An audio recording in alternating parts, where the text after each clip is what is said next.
अस्सलाम वालेकुम। कहानी टाइम में नाज़रीन को खुश आमदीद कहते हैं। कहानी सुनने से पहले हमारे चैनल को सब्सक्राइब करें और साथ लगे घंटी के बटन को भी दबा दें ताकि हर नई कहानी का आपको पता लग सके। शुक्रिया।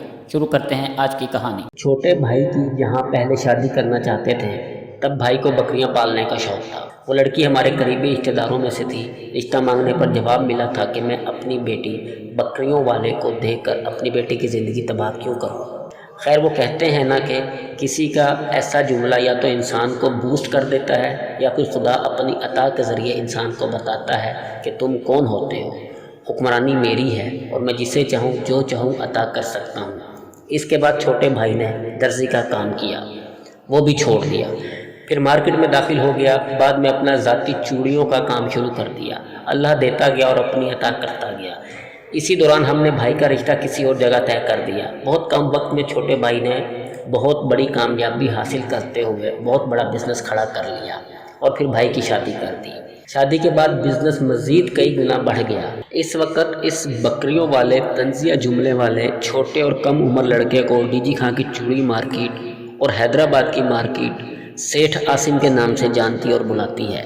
दुकान गोदाम चूड़ियों के और इसके अलावा कौन मेहंदी और ब्यूटी क्रीम का डिस्ट्रीब्यूटर भी है। एक और कज़न के लिए जब ताया अब्बू ने फुफ्फो की बेटी मांगी तो मेरा कज़न तब एसी और फ्रिज का मैकेनिक था। फूफा जी ने एतराज़ किया कि मैकेनिक को अपनी बेटी नहीं देनी, लेकिन फुफ्फो बाजिद थी कि अपने भतीजे को ही दूंगी। रिश्ता तय हो गया। कज़न की उसी से शादी हो गई।